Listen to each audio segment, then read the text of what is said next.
Scroll wooden robots! Making the torso. So, time to move on to making the torso for the robot. Kind of got a few different plans here. One that's kind of more like this, that was intended to be more feminine looking. And this one that maybe has kind of a little more shape and contour to it, but also this one I have it twisting at the waist. You know, some of them I don't, like on this one it doesn't twist at the waist. That's choices you can make. The plans kind of have the idea right here. For the ones that twist at the waist, you would drill your hole all the way down into this part, cut it off, and then you can kind of just peg it together, and then you got an extra articulation there. The top patterns are for like a 1-inch thick wood. This is for 3/4 of an inch. I dug around in my scrap, had this piece of maple, which I'm going to use. It is a 1-inch thick piece of wood. It is slightly wider than the plan calls for, but it should still work. The width of this was actually determined by what I could reasonably cut on my scroll saw. That might vary for others, but so what I'm going to do, since this is just a hair bigger, is I will cut this all apart and then just attach it to the sides. Well, as I cut out and attached the pattern, I noticed I made a pretty big mistake in my design. I mean, depends how you approach it, I guess. Basically, in all my designs, typically I have the designs so that you'd fold them around the block of wood and cut them out. However, the top of this is tapered, yet this isn't set back that same distance. So as you can see in the design, the way it's intended is that this would be always to the back of the wood, this would be to the back of the wood, and this would be to the back of the wood. For the most part, in all the robots I made, I always just kind of had a random sized block of wood. So I always cut the pattern apart and put it on and never paid much attention. But I will update the plan so that it, you know, where it says it's for a 1-inch block thick piece of wood, I will update it to make that work so that it's all right. Because even the sides are kind of like that, where there should have been a little more space so you could cut them out, and they're not. Having said that, the sides and the front and stuff would have still worked. You would have had to have set the top back for it to work. So I do apologize to all the people that made my plans for the robot and were tripped up by that. And I will do my best to fix it and get it out there in a timely manner. So at this point, I'm going to drill through here for the arms, for the dowel for the arms, the dowel for the legs. I'll drill down from the top to here for the rotating of the torso. Alright, I've drilled out the holes. I drilled that one. Actually, I drilled these in just a little ways on each side. Don't really need to go all the way through. Top one I drilled down to here. Likewise with this one, you really only have to get past the middle piece when you drill that hole. I think in the past I've cut out the big side first, then kind of taped it back on and cut out the sides. So before I cut this guy out, I just marked J. Eckert and the year on it. And it's kind of nice to date things.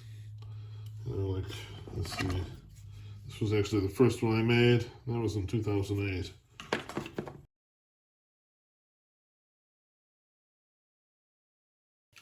Alright, because I'm going to cut it in half here, I don't want to do that right away or my piece will fall apart being different cuts.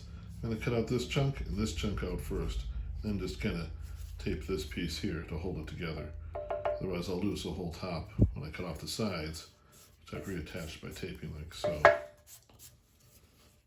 Granted, they're taped on the ends a little bit too, so that may hold it.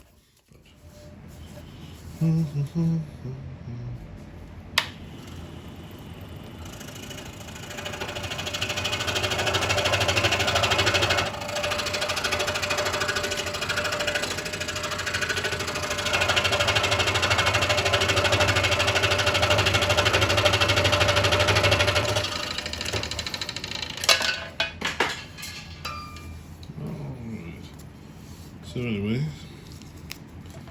be the bottom.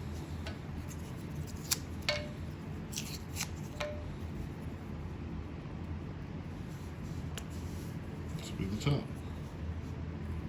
little sanding to clean up the edges, and we should be pretty good. Oh, almost cut off my name. Oh well. So you can get a feel for how it all goes together.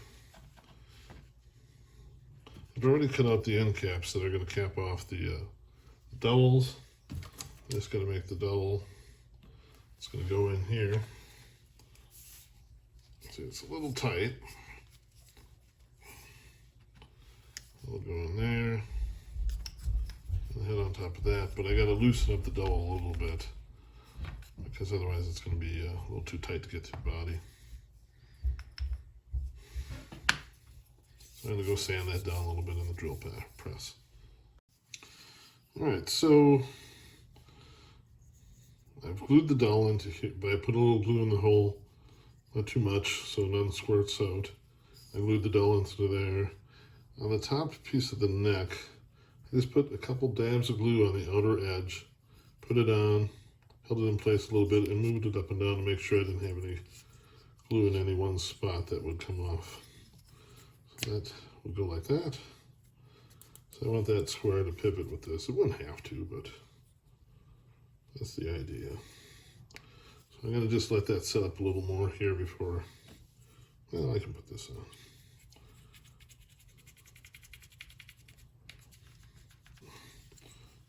So we got the head on there. So that, I made it a little longer than necessary. And this is to be the end cap to go on the top. Alright, it's a little snug, but we want it snug. Okay, I actually put it upside down in a vise and press down to press it through. So, there we go. There.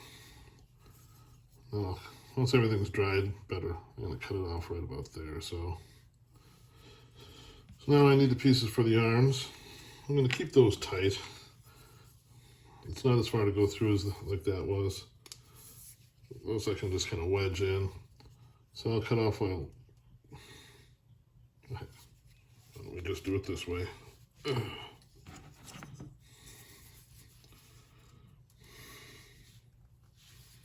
I slide this on here, like so, I'll slide the arm on.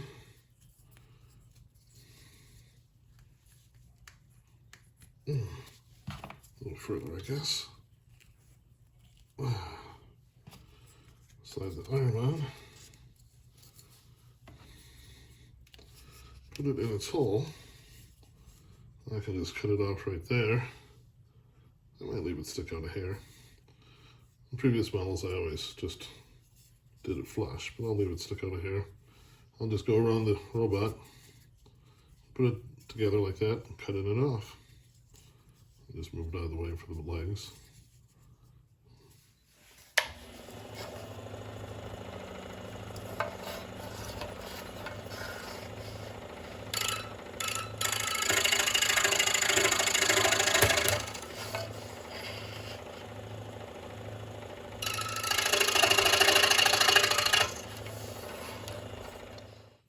For the legs, I'm going to do kind of the same thing. Push an end cap down the shaft a ways. Kind of space it out so I get an idea here. A little more. I'll get it through the leg. I didn't sand anything for these joints just because I want it as tight as I can get it. So that it'll hold its positions better. Oh, come on now, that's going to be...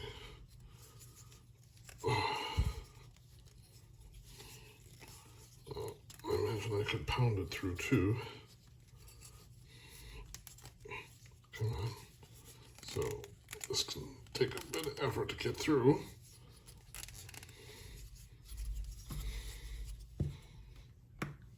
Not like that. Okay. So we got that one good and through. Like so. We'll get the leg on here.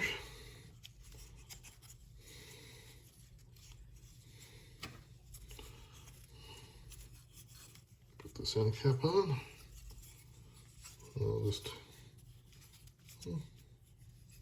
that isn't a bad distance. I might leave it like that. And if I ever want to go back and put a dab of glue here or here or here to hold the end caps on, I can. For the most part, they'll stay on.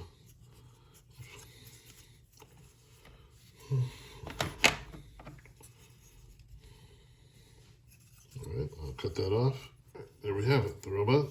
Head turns, dorsal turns, legs articulate, relatively similar to a human leg. Doesn't have any plane of operation this way or any pivot, of course. Arms, jointed. Can stand. Can do positions, poses.